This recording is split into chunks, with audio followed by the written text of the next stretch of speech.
उत्तरी थी ओए होए होए गड्डी रुक उत्तरी थी। कम हो गया गड्डी। नमस्कार दोस्तों, मैं हूं प्रतीक। स्वागत है आप सभी का मेरे चैनल पर। लगातार चैनल पर आप कई सारे एक्सीडेंट्स देखते आ रहे होंगे जो कई सारे अलग अलग सिचुएशंस में होते हैं। कोई ओवर स्पीडिंग की वजह से होता है, कोई ओवरटेकिंग की वजह से होता है, कोई रॉन्ग साइड ड्राइविंग की वजह से होता है, कोई सडन ब्रेकिंग या फिर कहीं इमरजेंसी ब्रेकिंग की वजह से होता है। हालांकि इनमें से कुछ एक्सीडेंट्स ऐसे भी होते हैं जो कभी कभार होते हैं, मतलब कभी किसी ने कोई गलती कर दी तो इस तरह का एक्सीडेंट हो गया। बाकी जो ज्यादातर एक्सीडेंट्स होते हैं वो आपने ध्यान दिया होगा कहीं ना कहीं इंडियन रोड्स पर कॉमन है, और इन्हीं में से एक खतरनाक एक्सीडेंट है ओवरटेकिंग वाला, या कहिए सिंगल रोड्स पर, 2 लेन रोड्स पर रैशली ड्राइव करते समय होने वाला। और भाई इस तरह के एक्सीडेंट्स बहुत ही छोटी सी चूक की वजह से होते हैं, मतलब 1-2 सेकंड ऊपर नीचे चीजें होती हैं और इसमें लोगों की जान तक चली जाती है, जो चीज आप आज के इस वीडियो में देखोगे। ये पहला इंसिडेंट देखो जिसे रिसेंटली मिस्टर लक्ष्य ने शेयर किया है। यहाँ पर हुआ क्या कि भाई हिमाचल के मंडी से वापस दिल्ली की तरफ लौट रहे थे। वीडियो में आप क्लियरली देख सकते हो ये एक हिल वाला रोड है जिस पर सभी गाड़ियां नॉर्मल स्पीड में चलाई जा रही हैं। डैशकैम कार के जस्ट आगे एक ऑयल टैंकर चल रहा है और डैशकैम कार के ड्राइवर को यानी लक्ष्य को इस टैंकर को ओवरटेक करना होता है। अब जैसे ही उनको आगे की चीजें क्लियर दिखती है वो टैंकर को ओवरटेक करने लगते हैं। हालांकि ये ओवरटेक करके जैसे ही थोड़ा सा आगे जाते हैं बिल्कुल सामने की तरफ आप देख सकते हो रॉन्ग साइड से एक टेम्पो आ रहा होता है।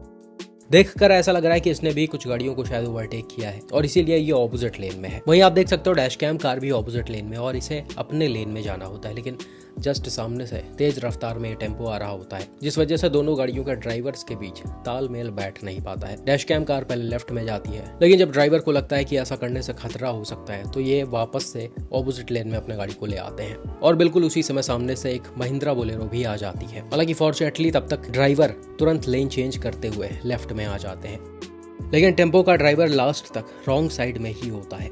हालांकि यहाँ पर पीछे का फुटेज अवेलेबल नहीं है, लेकिन ड्राइवर ने बताया कि ये एकदम से ऑयल टैंकर के सामने आकर खड़ा हो जाता है। फॉर्चुनेटली ऑयल टैंकर के ड्राइवर जो होते हैं वो फोकस्ड होते हैं, उन्हें पहले से चीजें समझ में आ जाती हैं, इसलिए वो तुरंत ब्रेक लगाकर अपने गाड़ी को रोक देते हैं और यहाँ पर किसी भी तरह का एक्सीडेंट टल जाता है।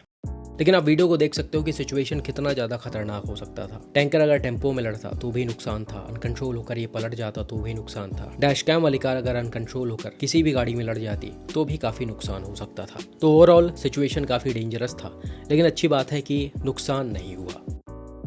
तो भाई यहाँ पर सबसे पहली चीज डैशकैम कार के ड्राइवर थोड़ा सा लेट हो गए हैं लेन को चेंज करने में। इन्होंने टैंकर को ओवरटेक किया है, ये आराम से ठीक ठाक डिस्टेंस पर अपने लेन में आ सकते थे। हालांकि रियर कैम ना होने की वजह से ये भी क्लियरली नहीं बोला जा सकता है कि टैंकर कितने ज्यादा तेज रफ्तार में और कितनी जल्दी कार के पास आ गई थी, क्योंकि कई बार होता है ना पीछे वाली गाड़ियां स्पीड बढ़ा देती हैं तो आप टाइमली लेन को चेंज नहीं कर पाते हो। वहीं सामने जो टेम्पो आ रहा है ये पता नहीं क्यों पहले से रॉन्ग साइड में था, इसने भी किसी व्हीकल को ओवरटेक किया था, ये ऐसे ही चले आ रहे हैं, वो क्लियरली दिखाई नहीं पड़ रहा, लेकिन इनके पास इनफ स्पेस था लेफ्ट में आने के लिए। तो ऐसे ही थोड़ा सा मिसजजमेंट होता है और काफी बड़ा नुकसान हो जाता है, जो चीज आप अगले एक्सीडेंट में देख सकते हो जो रिसेंटली केरला में एक जगह पर हुआ है। यहाँ पर भी आपको एक 2 लेन वाला पतला सा रोड दिख रहा होगा जिस पर लगातार गाड़ियां चल रही हैं। अब ये रोड बहुत ज्यादा कोई चौड़ा नहीं है, इसलिए इस पर ज्यादा स्पेस भी नहीं है। हालांकि रोड के लेफ्ट साइड में एक गाड़ी भी पार्क की हुई है जो कहीं ना कहीं व्हाइट लाइन से बाहर रोड पर है, और पतले रोड पर इस तरह की पार्किंग भाई कहीं ना कहीं डिस्टर्बेंस क्रिएट कर देती है कई बार। खैर फिर भी यहाँ पर गाड़ियां आराम से निकल रही थी, लेकिन तभी होता क्या है पीछे से इस स्कूटी राइडर को ओवरटेक करते हुए एक शेवरोले एवियो आती है जो आप देख सकते हो पूरी तरह से रॉन्ग साइड में है, यानी ऑपोजिट लेन में है। अब इस गाड़ी को स्कूटी को ओवरटेक करना था तो कहीं ना कहीं इसे पूरी तरह से ऑपोजिट लेन में जाना पड़ा, क्योंकि जैसा कि आप वीडियो में देख रहे हो लेफ्ट साइड में ये गाड़ी खड़ी हुई है, इसलिए स्कूटी राइडर बीच में चल रहा है। खैर कार ड्राइवर कुछ ज्यादा ही ऑपोजिट अपने गाड़ी को लेकर चले आए हैं और वो सामने से आ रहे इस ट्रक के स्पीड को जज नहीं कर पाए और इसीलिए गाड़ी सीधा जाकर इसके फ्रंट में घुस गई। अब यहाँ पर आप देख सकते हो ट्रक जो है वो पूरी तरह से अपने लेन में है, अपने साइड में चल रहा है, इनफैक्ट इसकी स्पीड भी काफी कम है। तो यहाँ पर ट्रक ड्राइवर की किसी भी तरह की कोई गलती नहीं थी, उसने ब्रेक लगाकर काफी हद तक चीजों को कंट्रोल भी कर लिया है। लेकिन जब आप किसी गाड़ी को ओवरटेक करते हो तो नॉर्मल सी बात है कि आपकी गाड़ी की स्पीड ज्यादा ही होगी, जो कि यहाँ पर सेडान की भी थी, और इसीलिए यह टक्कर काफी जबरदस्त हुआ जिससे सेडान का फ्रंट बुरी तरह से डैमेज हो गया। हालांकि फॉर्चुनेटली भाई गाड़ी के पैसेंजर्स काफी हद तक ठीक ठाक थे। एक्सीडेंट के बाद का भी ये वीडियो है जिसमें आप देख सकते हो गाड़ी के पैसेंजर्स बाहर निकल रहे हैं और आसपास के लोग भी तब तक इकट्ठा हो गए थे इनकी हेल्प करने के लिए। वहीं ट्रक ड्राइवर भी उतर कर आया है और डैमेज वगैरह को देख रहा है। हालांकि भाई के शायद समझ में नहीं आ रहा कि यहाँ पर हुआ क्या। खैर यहाँ पर जो भी हुआ है वो सेडान के ड्राइवर के लापरवाही की वजह से हुआ है या फिर कहिए जल्दबाजी की वजह से हुआ है। जैसे कि मैंने वीडियो की स्टार्टिंग में बताया कि कुछ ही सेकंड्स की जल्दबाजी होती है ऐसे रोड्स पर और लोगों का बहुत बड़ा नुकसान हो जाता है। वो बिना सोचे समझे बस एक्सेलरेटर दबाकर अपने सामने वाले गाड़ियों को ओवरटेक करना चाहते हैं और यही चीज़ खतरनाक होती है। और भाई जैसा कि मैंने बताया कि कई बार इसमें लोगों की जान तक चली जाती है। यहाँ पर तो खैर अच्छी बात है कि लोगों को शायद माइनर इंजरीज आई होंगी या फिर इंजरीज भी नहीं आई हैं, सब सेफ ही दिखाई पड़ रहे हैं, लेकिन हर बार ऐसा पॉसिबल नहीं हो पाता है। रिसेंटली पंजाब के पटियाला से मिस्टर अमनदीप जी ने मारुति सुजुकी स्विफ्ट और फोर्ड फिएस्टा के एक्सीडेंट का वीडियो शेयर किया है जो बहुत ही ज्यादा भयानक है।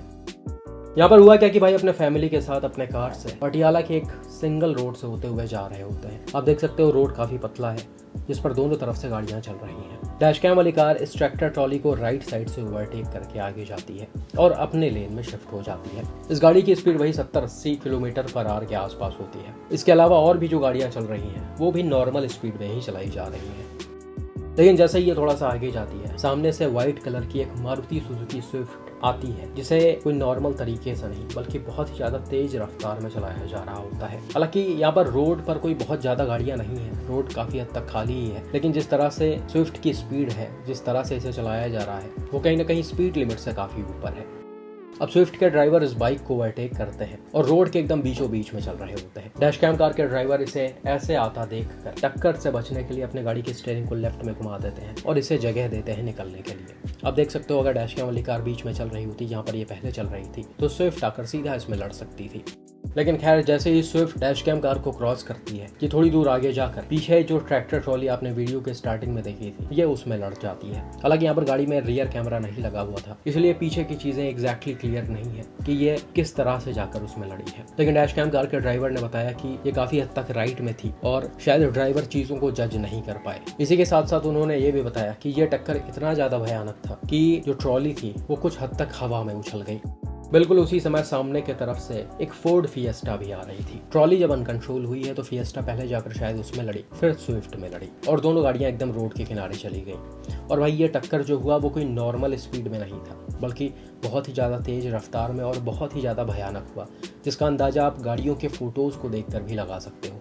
स्विफ्ट की स्पीड का अंदाजा तो आपको वीडियो में लग ही गया होगा, बाकी का जो है वो आप गाड़ी के डैमेज को देखकर समझ सकते हो कि इस टक्कर का इम्पैक्ट कितना ज़्यादा भयानक था। हैचबैक का फ्रंट पूरी तरह से खत्म हो गया है, इसका ए पिलर मुड़ गया है, ड्राइवर साइड डोर मुड़ गया है।